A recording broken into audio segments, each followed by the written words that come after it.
The next speaker will be Conor Kleweno from Seattle, talking about posterior ring injuries, specifically sacro-iliac joint dislocations and fracture dislocations. Conor. Great, thank you very much. Good morning, everyone from Seattle, Washington. I'll be talking today about the primarily sacro-iliac joint disruptions and fixation of that.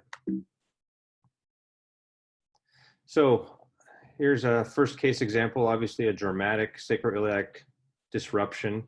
This is a mortal injury, obviously, but most of what you'll see with the sacro-iliac disruptions is much more subtle than this.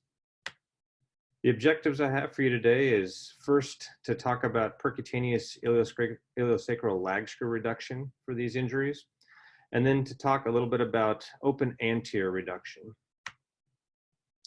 So SI joint disruptions can occur in all patterns of pelvic ring injuries. So for example, in APC injuries where it's most often considered, you can get a disruption either partial or complete of the SI joint. You can get it in vertical shear patterns like this, which are typically complete disruptions of the SI joint. And you can also get it in lateral compression injuries, where it's often in the form of a fracture disruption or fracture dislocation with some small amount of residual posterior ilium still intact with the sacrum. So just to make a comment on this, it really is, whether you're talking about APC injuries or vertical shear or lateral compression, it's a continuum of ligamentous disruption and ligamentous instability, just as in any other soft tissue injury. So the original classification may have described certain ligaments that may be torn at certain times to describe the classification, but just have in the back of your mind that the injuries don't necessarily follow the textbooks, and you can have a continuum of partial injury or complete injury to one or more, all of the ligamentous complex structures that provide the stability of the SI joint. So along those lines, it's important to recognize the severity, or at least presume the severity, of an SI joint injury. You want to avoid something like this. This is a case sent to me from another surgeon within a month after injury, and you can see that there was essentially an unrecognized severity of posterior or of SI joint injury. So this C-type injury, this vertical shear injury, was managed with a single iliosacral screw and a frame in the front, and you see the patient's left with substantial deformity and instability. So we want to avoid this. Along those same lines, this was another patient sent to me quite long after an APC type injury, or perhaps a vertical shear injury, but there was an unrecognized amount of ligamentous disruption in the SI joint on the left, and the patient was treated with anterior only fixation, and this was insufficient fixation, and the patient's left with quite a bit of deformity here. So I guess I would argue that if it's an APC2, what you think, you better be right, because if you're wrong, you can definitely have problems with late instability of these patterns. So the first question that comes to mind once you decide that this is an operative injury is whether you're going to do some sort of percutaneous lag screw reduction or an open reduction. And we'll talk a little bit about this, but I would get in your mind that if you have a pelvic ring that's mostly aligned, like this image on the left, then often you can treat these with a percutaneous lag screw reduction. If you have more deformity of the ring, as this image on the right, you can imagine even if you clamp that symphysis, you may still have some residual cranial displacement of that SI joint, depending on how soon after the injury you're doing your surgery. So just to put in your mind that the reduction that you're able to obtain, or the amount of displacement in the pelvic ring may drive your surgical approach. So let's start with something relatively simple, but I think is also quite common. So here's a gentleman, 50-year-old male, in a motorcycle crash. He has multiple injuries. As you know, pelvic ring injuries don't happen in isolation. So this gentleman had blunt head trauma, blunt thoracic trauma. He was critically ill in the ICU. You see his pelvic ring in this AP ghosted image on the right. He has a fracture disruption of the SI joint with a sort of crescent type residual posterior iliac fracture, and an obturator ring fracture on the right. but overall his pelvis is pretty well aligned. On the inlet and outlets, you can see the same thing. Of note, he has morbid obesity. So for me, I bring this up just in fact that it may make open reductions more difficult. So what are our treatment options? So we can do an open reduction through an anterior approach. We could do an open reduction through a posterior approach. You see on this 3D modeled image that he has pretty good reach along the posterior ilium and iliac crest. But again, as we said, he's a polytrauma patient. He's quite sick and he has morbid obesity, and not to mention a pretty significant contusion on his left flank from the injury. So in this one, I would advocate, given the minimal pelvic ring deformity, that we're going to attempt a lag screw reduction. Pelvis is overall pretty well aligned, and when we go through our imaging, including our axial CTs, we'll see that there's a linear reduction vector for the reduction of our SI joint. So when I'm looking at my axial CTs on this patient, I'm asking myself a couple questions. Am I going to be able to get screw capture of the unstable segment back into the intact sacrum? And at what levels? Am I going to get it at the first sacral segment, at the second sacral segment? Maybe I can add 2 screws here. And also, is there a linear reduction vector for my lag screw such that as I compress this down, is it going to provide a reduction maneuver? And the answer to both of these questions in this patient's case is yes. He has safe corridors with the current alignment, and I'm going to get capture of the unstable segment. So here we are intraoperatively.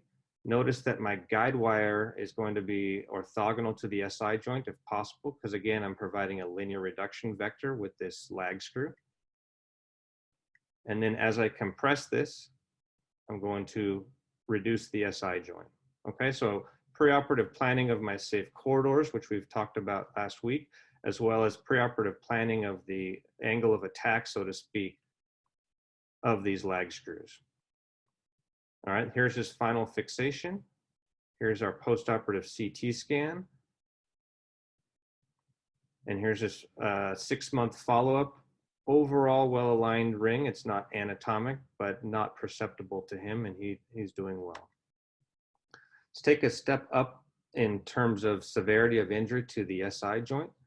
Here's another patient, a motorcycle crash, came in, and I would probably describe this if I had to be an APC 3 injury. I think the right SI joint has a complete disruption. So you can see, given the amount of displacement there, as well as a complete symphyseal disruption. The clamp you see on the right indicates this patient is in a circumferential sheet wrap.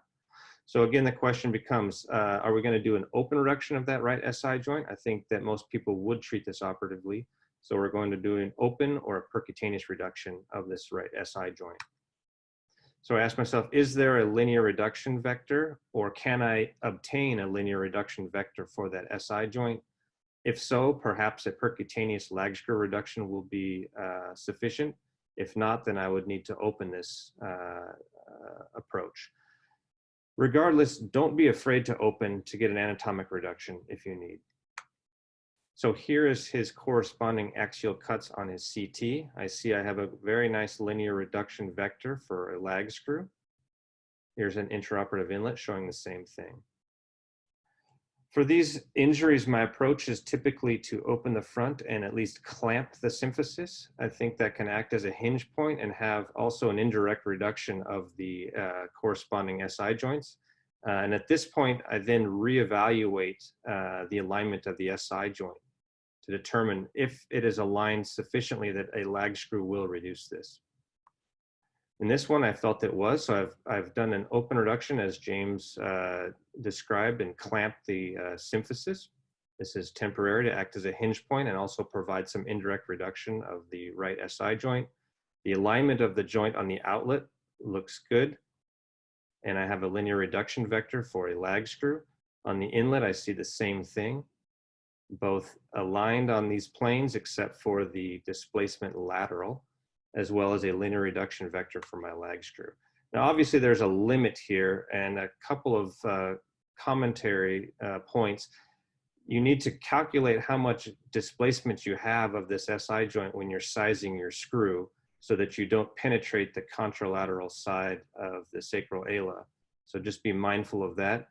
And also just recognize that the primary good bone quality in the sacrum is centrally. So you need to understand that if you have a joint that has displacement of more than a centimeter, you're starting to limit the fact of how much compression you can provide with a lag screw. So just calculate these in and be mindful of the amount of displacement you're trying to overcome to reduce the SI joint. So here we are on the inlet intraoperatively, compressing the joint. Now, SI joints, similar to a syndesmosis, have a variation in shape. And I'll tell you that the more concavity you have may be more easy to reduce or more difficult to reduce, depending on the displacement patterns. But here you see where you have a nice linear reduction vector and are reducing the SI joint. Here's his final construct. And here's his postoperative CT with an acceptable reduction. So I would say the overwhelming majority of SI joint injuries are either partial or complete with minimal displacement and can often be reduced and stabilized with percutaneous iliosacral lag screws. That's not always the case, and so don't be afraid to do open reductions when indicated. So when are they indicated? So as I mentioned before, perhaps it may be the case where even if you clamp the symphysis, you still have a multiplanar deformity of your SI joint. And in these cases, particularly vertical shear type injuries where you have residual cranial displacement of the SI joint or of the ilium relative to the sacrum, would be indicated for an open reduction. It may be the case where you have a combined acetabulum fracture where you'll be in a surgical approach that will give you access to the SI joint, such as this injury, where we have sort of simultaneous clamping of the transverse as well as the SI joint at the same time. Other situations where you've done an iliosacral screw percutaneous reduction attempt and it wasn't adequate, you see here pelvic ring with half of a pelvic ring with a left SI joint where I see still a residual sort of a malreduction of the SI joint with an iliosacral screw across it. You may ask yourself why that happened. Well, when he came in, he looked like this, and this is a gentleman that had a fight with it was a logger who had an industrial fight, or a fight with an industrial conveyor belt. And so when he came in, he looked like this, and just like Dr. Rout's lecture from last week, we were just trying to obtain some stability of that left hemipelvis with a resuscitation screw. So you may go back and revise this later when the patient's more stable if your percutaneous reduction was not adequate. And of course, lastly, it may just be surgeon preference for percutaneous versus open approaches. So here's another example. Remember I said that the SI joint can also be disrupted in lateral compression injuries. So here's a 23-year-old female with a right SI joint disruption from a lateral compression injury. She has a symphyseal disruption, a left obturator ring fractures. She had an open vaginal injury with a bladder rupture as well. Here's her inlet and outlet views. Here's the axial cuts from her CT scan showing her disruption of the right SI joint and what looks like an intact left SI joint. So I would just caution you when you're interpreting your static films, including your CT scan, that you can miss or not appreciate occult SI joint injuries. This is pretty well documented. So one thing you can try for reduction, if you do not have the SI joint aligned well, is a percutaneous pins. Brett described the sort of a frame that you can attach to the table and pull and push, etc. So you can have a disruption that's shown here on the right, complete disruption of this SI joint. Place a pin into the buttress and try to reduce it. But in this case, even with that attempt, we were still off. I didn't feel like a screw here, or I felt the screw here would still leave her with the residual malreduction of the SI joint. So in those cases, we're going to do an open reduction of the SI joint. For me, I prefer an anterior approach. A couple of reasons for that. One is it allows me to, or primarily allows me to have simultaneous control of the symphysis or ramus fractures that, as I discussed before, can act as a hinge point and may offer some indirect reduction of the SI joint. So for me, primarily, I prefer an anterior approach to the SI joint. And that's just through the same lateral window that you would use, similar to an ilioinguinal approach. And this is the sort of the border of visualization that you can see through this iliac window. If you want more access, you can just open the inguinal canal as if you're doing an ilioinguinal. You can extend it caudal as an iliofemoral approach. Some people like to talk about ASIS osteotomy, so you can do something like that as well. So this is what it looks like. Any sort of clamp you want to use, but typically one tine is on the anterolateral sacrum and the other tine is posteriorly. Obviously, you got to be mindful of the gluteal neurovascular bundle. And this is what it looks like on the inlet view. Mindful, again, of the L5 nerve root running cranial to caudal and medial to lateral coming off the trunk, and make sure that you are visualizing placing this clamp onto the sacrum and that you are lateral to the L5 nerve root. You want to place your clamp so that you do not block your screw access once you've clamped your SI joint. And again, be mindful of that L5 nerve root as you place this clamp tine onto the anterolateral sacrum. All right, and this is what it looks like on the inlet. Again, you're going to evaluate your reduction both on the inlet and the outlet. You'll see the SI joint and plan the clamp placement, hopefully to avoid blocking your screw access. Another way to do this is through a screw-based clamp. You're going to have one screw into the sacrum and one screw into the ilium. Again, be mindful of the L5 nerve root. Depending on where you put this clamp tine, anterior, posterior, you may need to be more lateral, and just be aware of this nerve root and retract and place it safely in that lateral section. So this is what it looks like, and this is what it looks like intraoperative on an outlet view. One comment, make sure you plan out where your iliosacral screw fixation is going to go. So in this case, we placed our screws for our screw-based clamp quite anterior, and that allows for a iliosacral screw to be placed posteriorly. So don't block your definitive fixation with the screw-based clamp.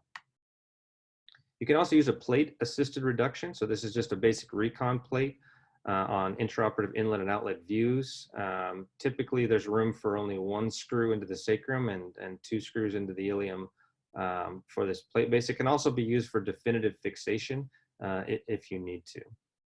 I would argue that just one single recon plate may not be sufficient for a complete SI joint injury. So if you're going to stabilize a complete SI joint injury, you'd probably argue for adding in iliosacral screws or at least two plates to stabilize that.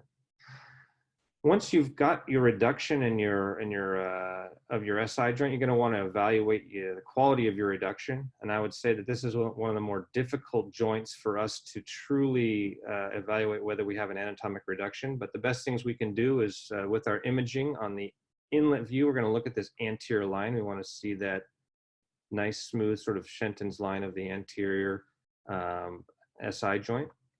And also look at the caudal facet of the SI joint on the AP and outlet views.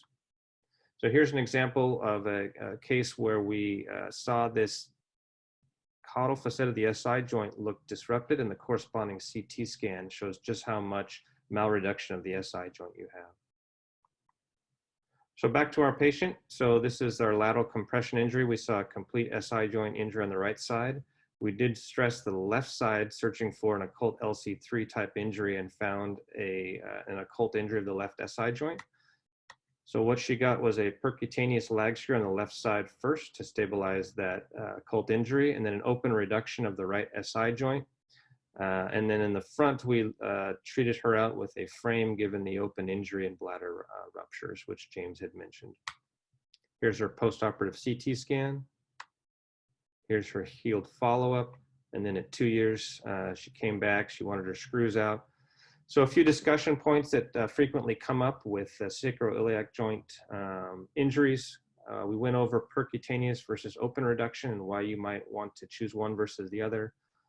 Although there's options for plate fixation, really the workhorse I would advocate at this time is iliosacral screw fixation, and whether that's one screw, two screws, three screws, really the workhorse for me with fixation. And then the other question that comes up commonly is, do we take all the screws out or do we leave them in? In my practice, the overwhelming majority stay in. Once in a while, we do take them out, obviously, in kids or adolescents, we are more sympathetic to removing those. And then in people who really want them out, I'll offer removal if they desire, but not just basically always take them out, but it's more of a case-by-case basis. So with that, I'd like to just repeat our objectives for this talk: to discuss percutaneous iliosacral lag screw reduction and fixation, as well as the open anterior reduction of the SI joint. Thank you.